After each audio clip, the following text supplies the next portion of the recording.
उभं राहून सांगा काल काय घेतलं. कोण सांगतं? हा सांगू उभी राहून. पार्ट्स ऑफ स्पीच म्हणजे काय? मराठीत शब्दांच्या त्याच्यापासून काय बनतं? Very good. काय बनतं? वाक्य. हा काय आहे? शब्दांचा समूह. Very good. वाक्य काय आहे? शब्दांचा समूह आहे. त्याच्यामध्ये आता कोणत्या कोणत्या प्रकारचे शब्द असतात? शब्दांचा समूह आहे, पण शब्दांचा समूह म्हणजे कोणकोणत्या प्रकारचे शब्द आहे? समजा मी रोज शाळेत जातो, हे वाक्य आहे. या वाक्यामध्ये काय काय आहे? कर्ता कर्म क्रियापद. मुख्य कर्ता कर्म क्रियापद. अजून काय काय येतं त्याच्यात? मी दररोज पळत शाळेत जातो. नाम येतो, सर्वनाम येतं. अजून क्रियापद, क्रिया विशेषण. मी शाळेत पळत जातो. कसं जातो? पळत जातो, नाही ना. माझ्याजवळ माझं दप्तर खूप जड आहे. म्हणजे काय आलं त्याच्यात? विशेषण आलं. म्हणजे हे सगळ्या जाती ज्या आहेत शब्दांच्या, याचा समूह काय तयार करतो? वाक्य तयार करतो. पण काल आपण काय केलं? काल आपण डायरेक्ट शब्दांच्या जातीला सुरुवात केली, बरोबर आहे. परंतु आधी आपल्याला अक्षर कळलं पाहिजे. अक्षर कळे, मराठीत म्हणे आपली, अक्षर कळे संकट टळे. ज्याला अक्षर कळलं त्याचं संकट टळलं, बरोबर आहे की नाही? हा. मग इंग्रजीमध्ये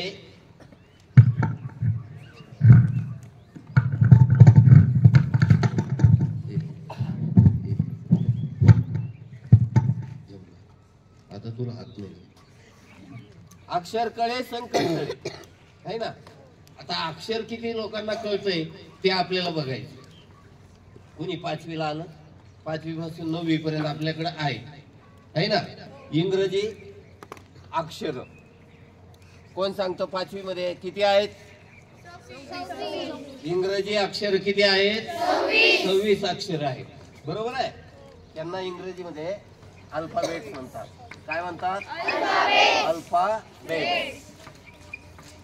प्लीज चला बोलता बोलता दोन्ही कामं झाले पाहिजे आपले.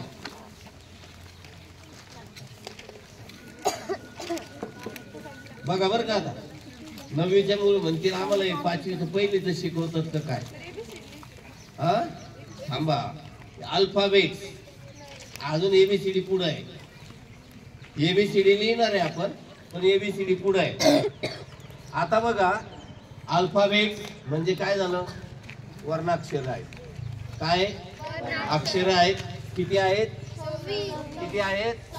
26. त्यांना म्हणतात लेटर्स. लेटर म्हणजे काय? अक्षर. या 26 अक्षरांचे 2 प्रकार आहेत.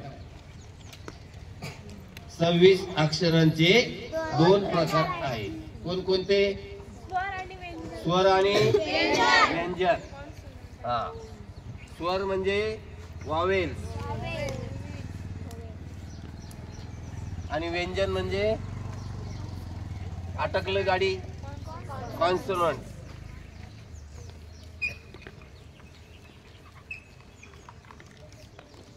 अक्षरांचे प्रकार 2. कोणते कोणते? वावेल्स म्हणजे स्वर आणि कॉन्सोनंट्स व्यंजन. आता किती वावेल्स आहेत? 5 आणि कॉन्सोनंट्स 21. 26 मधून 5 गेले, खाली राहिले 21. आता हे 5 स्वर कोणते? ए ई आय ओ यू. 5वीतले उभे राहून कोण सांगते? जानराव, 5 स्वर कोणते? उभं राहून सांगा. आता आपण ऐकलं, मोठ्याने सांगायचं. A-E-I-O-U. Very good. A-E-I-O-U. A-E-I-O-U.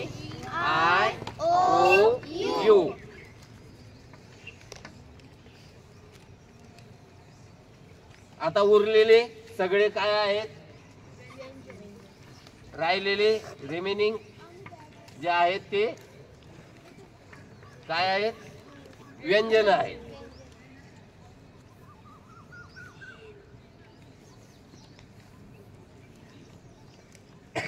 मग आता तुम्ही हे सगळे हे 5 आणि उरलेले तिकडं किती? 21. हे वहीत लिहू शकता. आता हे सोडून बाकीचे 21 तिकडे लिहा. हे सोडून बाकीचे 21 तिकडे लिहा. 5वी 6वी.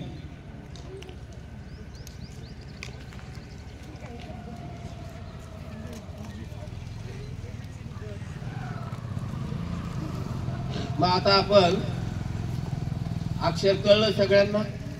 हा. मराठीमध्ये 12 खडी आहे. त्याचे आता किती अक्षर झाले? स्वर 14. पहिले 12च होते. अ आ इ ई उ ऊ ए ऐ औ अम आ. अजून 2 आले. ॲ अ. म्हणजे ते झाले 14. आणि एकूण किती अक्षर आहेत मराठीमध्ये? मग 14. हे झाले स्वर. तिकडे किती आहेत? क ख ग घ च छ. हे किती अक्षर आहेत? 36. किती? 36. हे लक्षात ठेवायचं. हे कळलं पाहिजे. आलाच प्रश्न तर आपल्याला काय समजेल?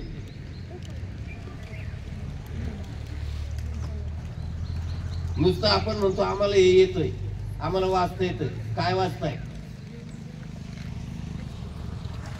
झालं? अक्षर कळलंय. या अक्षरांचा वापर आपल्याला बघायचा आहे. तर पुढचा भाग आपण पाहणार आहोत. अल्फाबेट समजले सगळ्यांना? किती प्रकार? 2. कोणते? बोलत चला. सगळ्यांनी बोलायचंय. सगळ्यांना तोंड आहे? हा, वापरायचं. स्वर आणि स्वर किती? व्यंजन टोटल? गुड. आपण पाहणार आहोत आर्टिकल्स. आता हे 5वी पासून सगळं 10वी पर्यंत आणि 12वी पर्यंत जोपर्यंत शिकताय तुम्ही तोपर्यंत तुम्हाला हे सगळं काम येणार आहे. काय? आर्टिकल्स.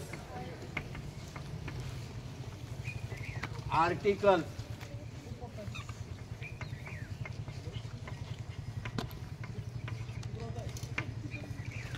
मराठीमध्ये उपपदे. काही शब्दांच्या अगोदर विशिष्ट अक्षरांचा वापर केला जातो. विशिष्ट शब्दांचा वापर केला जातो, त्याला उपपद असं म्हटलेलं आहे. आलं लक्षात? तर उपपद किती आहेत? उभं राहून सांगायचं. कोण सांगतं? उपपदे किती आहेत? 3 आहेत. पण आत्मविश्वास नाही. चुकते काय? चुकते काय? किती उपपद आहेत? There are 3 articles. कोणते कोणते? हा. आता हे आर्टिकल्स जे आहेत ए अँड द. आता या आर्टिकलचे 2 प्रकार आहेत. किती? 2. आहे का माहिती आपल्याला? नाही. आर्टिकलचे प्रकार 2. कोणते? एक निश्चित उपपद आणि अनिश्चित उपपद. आलं लक्षात? पहिला प्रकार आहे इनडेफिनाइट. इनडेफिनाइट त्याला म्हणतात अनिश्चित उपपद. कोणते? अनिश्चित उपपद. दुसरा जो प्रकार आहे तो निश्चित, डेफिनाइट.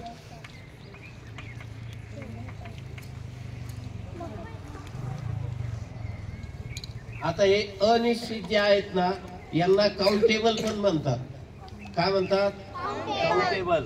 ते आहेत ए आणि एन.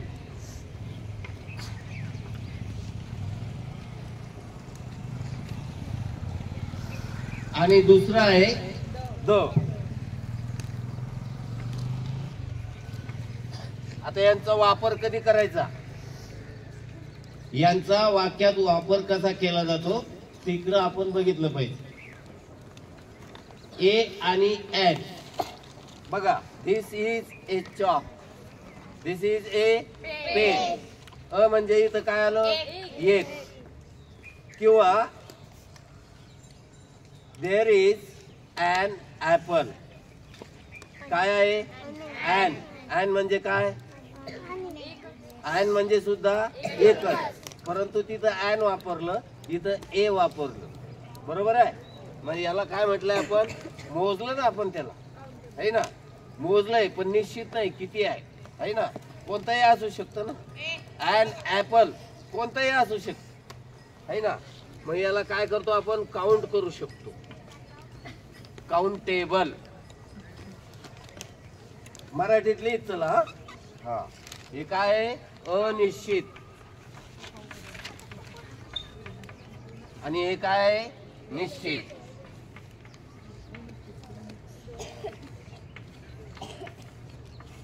निश्चित म्हणजे हे पक्का आहे का, हेच आहे. बरोबर आहे. बघा आता इथं काउंट करू शकतो, एक खडू, एक पेन, एक फळा, एक सफरचंद, एक आंबा, एक छत्री, एक फूल मोजू शकतो आपण. त्यांचे आपण संख्येत वर्णन करू शकतो, है ना. ते काय झाले, इनडेफिनाइट, त्याला आपण मोजू शकतो. बरोबर आहे. आणि तिकडं मात्र आपण काय की ते निश्चित आहे. आता यांचा उपयोग कधी करायचा आहे, ए बघा, ए हे उपपद केव्हा वापरणार, केव्हा वापरणार, जेव्हा एखाद्या शब्दाची सुरुवात, जेव्हा एखाद्या शब्दाची सुरुवात गाड्या रस्त्यावरच्या बघायच्या नाही. फळा कुठे आहे, फळ्याकडे बघायचं, गाड्या मोजायला बसवलं नाही. एखाद्या शब्दाची सुरुवात कशाने होते, स्वराने होते. याचा उपयोग केव्हा करतात, बिफोर कॉन्सोनंट, बिफोर कॉन्सोनंट. कशापूर्वी, व्यंजनाने सुरुवात होते, स्वराने नाही. कशाने, व्यंजनाने सुरुवात होते. ए ई आय ओ यू हे 5 अक्षर सोडून इतर अक्षरांनी जर सुरुवात होत असेल तर ए वापरतात. मग ॲन केव्हा वापरायचं, ॲन केव्हा वापरायचं, स्वराने सुरुवात होत असेल तर ॲन वापरायचं. ॲन केव्हा वापरायचं, ए ई आय ओ यू या 5 अक्षराने जेव्हा एखाद्या शब्दाची सुरुवात होते त्याच्यापूर्वी काय वापरणार, कुठलं उपपद वापरणार, कुठलं आर्टिकल वापरणार, कुठलं आर्टिकल वापरणार, कुठलं आर्टिकल वापरणार, ॲन वापरणार.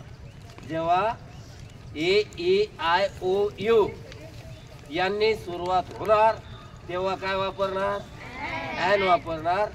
आणि उरलेल्या अक्षरांनी सुरुवात होत असेल तर ए वापरणार. अ पण म्हणतात, ए पण म्हणतात. कुणी अ म्हणतात, दिस इज अ पेन किंवा दिस इज ए पेन असंही म्हणतात. ओके. आता बघा हे झालं ॲन. आता बघा आपण काय सांगितलं, एखाद्या शब्दाची सुरुवात स्वराने होत असेल, काय, एखाद्या शब्दाची सुरुवात स्वराने होत असेल तर काय वापरणार त्याच्या अगोदर, ॲन. आता तासाला काय म्हणतात इंग्रजीत, तास, तास, आवर. त्याचं स्पेलिंग काय, HOUR. लिहून घ्या, HOUR.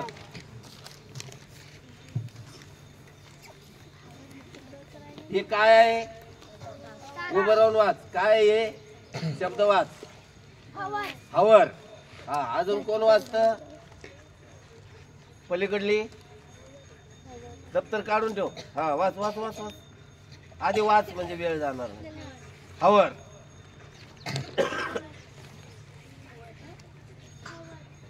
हवर. अ का ह? अ का ह? हा, याने बरोबर वाचलं. काय याचा बघा, याची सुरुवात कशाने आहे? एच. एच हे काय आहे? कॉन्सोनंट आहे, परंतु त्याच्या अगोदर ॲन वापरतात. An hour. आता का वापरतात? तर याचा उच्चार हवर असं नाही आहे, त्याचा उच्चार अवर आहे. मग ज्या शब्दाची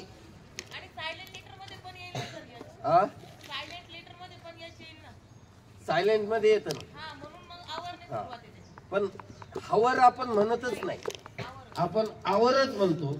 म्हणून त्याच्या अगोदर काय वापरलं? ॲन वापरलं. लक्षात आलं? असे बरेच शब्द आहेत. त्या शब्दांची यादी तुम्हाला मी देईन की कोणते शब्द व्यंजनाने सुरू होतात पण त्यांच्या पूर्वी काय लावलं? ॲन लावलेलं आहे. आलं लक्षात? म्हणजे इथं काय काय पाहिलं आपण?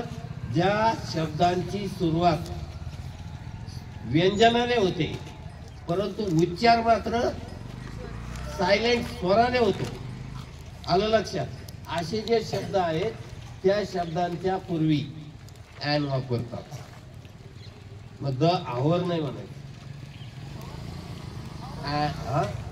आवर असं नाही म्हणायचं. आलं लक्षात? An hour. उच्चार चुकीचा केला तर चुकणार. आता द केव्हा वापरायचं इथपर्यंत समजलं? ए ई आय ओ यू त्याच्या पूर्वी वापरणार ॲन, त्याच्या पूर्वी वापरणार ॲन. अधिक ए ई आय ओ यू तर आहेच, पण असे काही शब्द आहेत ज्यांचा सुरुवात कशाने होते? व्यंजनाने होते, म्हणजे कॉन्सोनंटने होते, परंतु उच्चार मात्र स्वराने होतो. मग त्यांच्या पूर्वी काय वापरलं? ॲन. मग आता ॲनचा उपयोग समजला, अचा उपयोग समजला. अ केव्हा वापरायचं? जेव्हा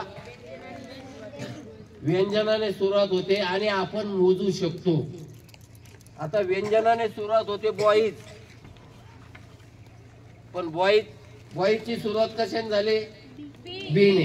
बी हे काय? व्यंजन आहे. त्याच्या अगोदर आपण ए वापरतो का? नाही. अनेक वचनाच्या अगोदर जरी तो शब्द व्यंजनाने सुरू होत असला तरी त्याच्या अगोदर ए वापरत नाही. सुरुवात व्यंजनाने होते म्हणून ए वापरायचा का? नाही. त्याच्यासाठी आपल्याला पुढचा प्रकार पाहायचा आहे, डेफिनाइट आर्टिकल्स. त्याचं काय? निश्चित उपपदे. याच्यात काही शंका? हे समजलं का? चला आता पुढे जाऊ. पुढचं उपपद द, याला काय म्हटलेलं आहे? निश्चित. इंग्रजीत काय म्हटलं त्याला? डेफिनाइट.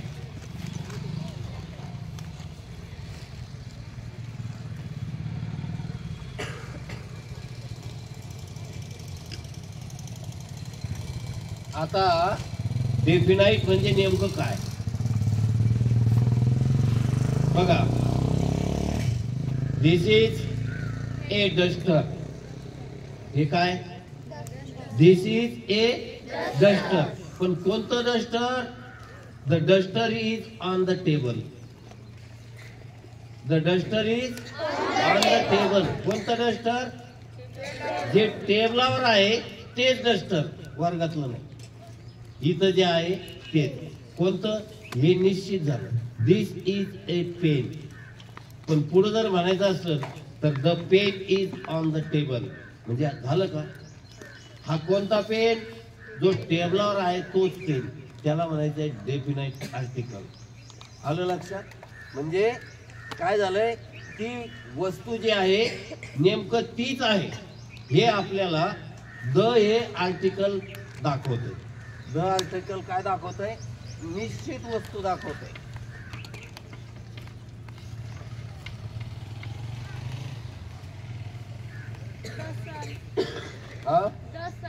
हा पुढे येईल, आता पुढे येईल. अजून द केव्हा वापरतात? एक झालं निश्चित, दुसरं अनेक वचन. एखादा शब्द अनेक वचनी असेल, अनेक वचनाला काय म्हणतात इंग्रजीत? प्लुरल. काय म्हणतात? प्लुरल म्हणजे अनेक वचन. काय म्हणतात? वाचा. काय म्हणतात इंग्रजीत? प्लुरल नाही, प्लुरल नाही. काय म्हणायचं? प्लुरल.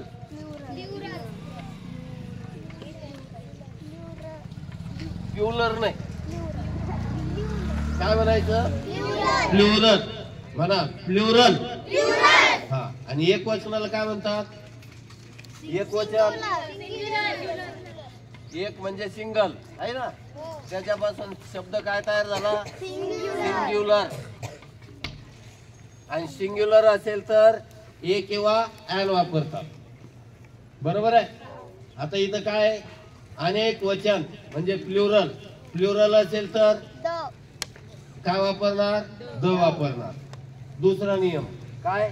निश्चित असेल तर द, अनेक वचन असेल तर द. उदाहरण काय येईल? The girls, the mangoes, the flowers.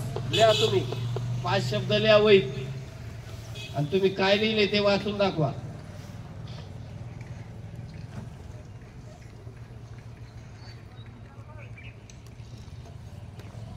पटपट, इतका वेळ लागणार नाही.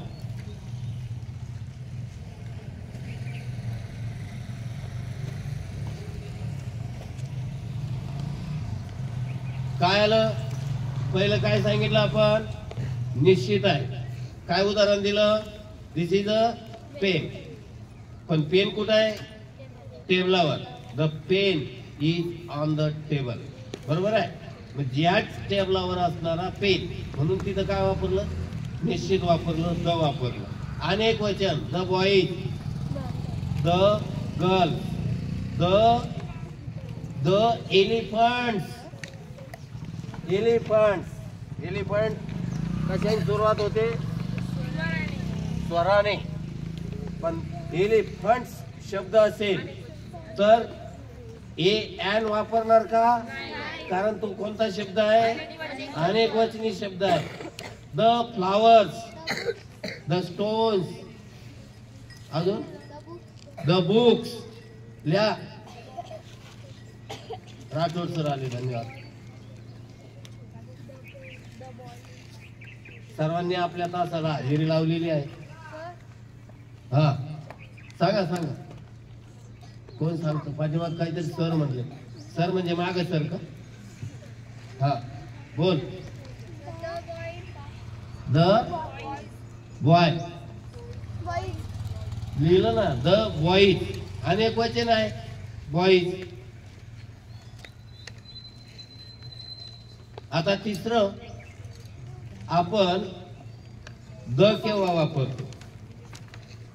तिसरा आहे जगात जी गोष्ट एकमेव आहे, जगात किंवा या विश्वात जी गोष्ट एकमेव आहे त्याला म्हणतात युनिव्हर्सल ट्रूथ. वैश्विक सत्य.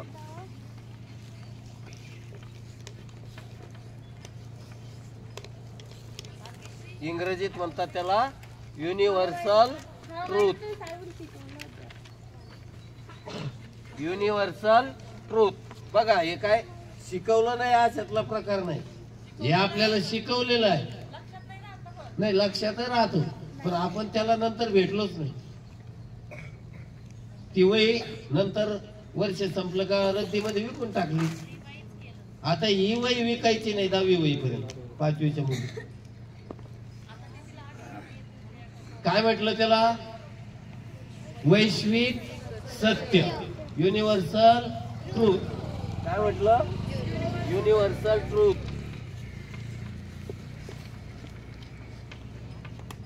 पटपटली चला. Universal truth. हे सगळं मिळून काय तयार झालं? हे विश्व तयार झालं. याला दुसरा शब्द ब्रह्मांड पण आहे ना. एक ब्रह्मांड तयार झालं म्हणजे त्याला काय लावणार? द. काय लावणार? द. अजून आता सांगता येईल म्हणजे द सन. द सन. पुढं द मून. पुढं द नाही. आता फ्लावर कशाला? मदर कशाला येईल? मदर कशाला? मदर एकच आहे का? बरोबर. प्रत्येकाची आई वेगळी आहे. ओशन एक नाही आहे. The earth. चला युनिवर्स. आता थोडं भूगोलाकडे पण नेतोय मी तुम्हाला. हा, एक मला मिनिट. एकच आहे. बरोबर आहे. आता होमवर्क काय करणार? ज्या शब्दांना ए उपपद लागतं असे तुम्ही 25 शब्द लिहायचे. किती? 25. आणि लागणारे शब्द 20 लिहायचे. किती शब्द लिहायचे? 25. हे किती लिहायचे? 20. आणि द ज्याच्या अगोदर लागलं असे 50 शब्द लिहायचे. ज्या शब्दाच्या अगोदर द येतंय उपपद असे शब्द किती लिहायचे? 50. एकूण 95 होतात. 100 शब्द उद्या लिहून आणायचे. आज हा तास जिथं संपला त्याच्या खालीच लिहायचं, दुसऱ्या वहीत लिहायचं नाही. हीच वही तुमची.